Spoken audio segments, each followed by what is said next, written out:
Hi everyone, I'm Melisa Griffith, Operations Director for the Young Living Foundation, and we are coming to you from global headquarters here in Utah.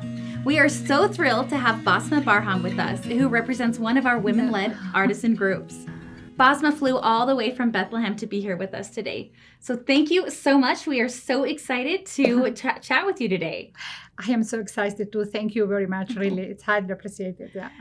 Basma is the Director of Public Relations for the Holy Land Handicraft Cooperative in Bethlehem. To provide a little bit of background, the Holy Land Handicraft is one of the many artisan groups that we are partnering with under the Young Living Foundation's Developing Enterprise Pillar. Through our Developing Enterprise Pillar, we are helping women who live in challenging conditions build marketable skills, start small businesses, secure fair wages and ethical work, and to become deeply connected to a supportive community of women entrepreneurs.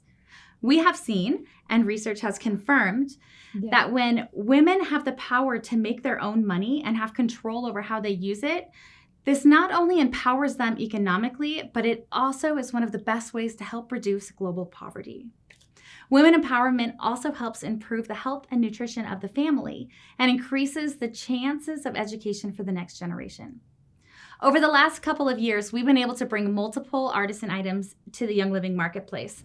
Through these orders, we've now connected with over 15 women-led artisan groups around the world, and we are going to talk more about the direct and indirect impact your purchases are making for these women. Now that I've given you a little bit of background on our Developing Enterprise Pillar, let's hear from Basma, who has seen the impact firsthand. Yes. Can you tell us what the Holy Land Handicraft Cooperative is? The Holy Land Handicraft Cooperative Society started in 1981, and it's a social enterprise, and part of our goal is to lead the way in women's empowerment in Bethlehem. And we want to show that a social enterprise can work even in the hardest of the times. Before we started working with Young Living, the cooperative represented about 35 members. But we have also been able to bring on an additional 100 artisans into our network because of the tremendous orders that we had from Young Living, something which is really very good for our community in Bethlehem. So let's actually talk about fair trade. The idea of fair pay and working conditions is very, very important to the world of handcraft. And Basma, you served as the chair of the World Fair Trade Organization in Africa and the Middle East, which is awesome. Can you tell us what fair trade is and what it means to artisan groups like Holy Land? Yeah, the fair trade principles, it's the most important thing that we are trying to keep our people involved with, which is to give a fair price, the gender equality, to improve the place when the people are working, and to take care about the environment. This is, there are 10 principles, but this is the most important thing that we should always focus in. And that is one thing that I want to stress, is that these Young Living orders have not just blessed the individual artisans' workshops and their families, but it has also helped the entire community, because we work with the local printers to get the tags printed that come with the items, and also to get the packaging suppliers and many other of the raw materials. This order came in the worst time for all over the world. People were not believing that we have this big order. Even when I were giving the orders to the artisans or to the print office or to any other, they were surprised. They were not believing that this kind of order is coming. And they many times were asking another people, Basma is right with the number that she gave me, really, because it was not expected. It was really not expected to have these huge orders. And these huge orders come in the worst time. It was really helped us a lot to our community. It helped us to keep people in Bethlehem. It helped us to give food and to give medicine to our people. So Can you tell us a little bit about what the global shutdowns did to artisan communities? Yeah, it was really so bad. In Bethlehem, let's say our community depends from the tourism. In Bethlehem, we are in a tourism area. And since March 2020, all things are closed. The hotels are closed. We have a souvenir shop, which is also closed. So the situation is really, really so bad. In Bethlehem area, we depend 85% of our income comes from the tourism. Wow. And 85% are artisans who are doing this kind of works, or hotels that are open for the tourism. So the situation, it really came so bad. Yeah. And it was a really very difficult situation. People, were workshops which were closed, and this order reopened many workshops.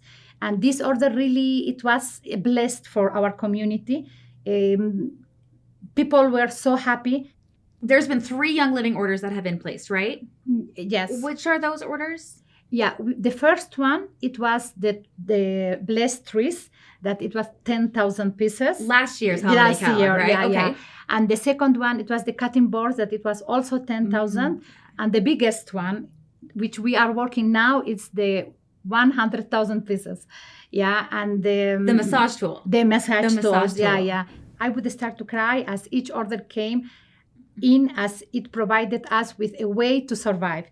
Young Living is the reason that we are still in Bethlehem. You are the reason that the families have been able to stay and not to have to leave the country. I am physically here, but I have a lot of messages from our community there. They don't have words to express the thing that you are doing for our community in Bethlehem. Really, it's a huge thing. Yeah. Also, with the income that we have been able to have through the orders from the Young Living, we were able to donate oxygen machines to the Women Union in our area, and also to help some people in need. Basma, just thank you so much for sharing your heart with us, for representing so many people back home. We just feel, like I said, so blessed that we get to be in each other's lives. Yeah.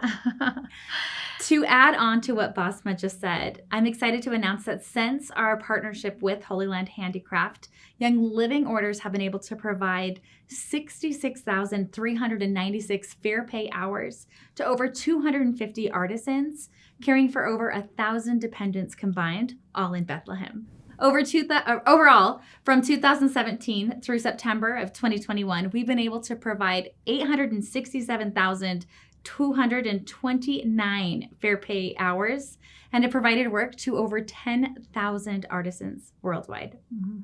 I hope hearing these numbers can help you understand just how powerful your purchases are and the difference that they can make and are already making. Yeah. Well, if you are interested in going and purchasing some of these wonderful artisan items, search youngliving.com and you can find any existing artisan items there. And if you want to learn more about the Young Living Foundation's Developing Enterprise Pillar, be sure to visit younglivingfoundation.org. We also have an amazing Meet the Artisan page where you can find out more information about the artisan groups and even read stories about the individual artisans like Basma that we have impacted. Thank you again for joining us, and as always, thank you for your amazing support to the foundation.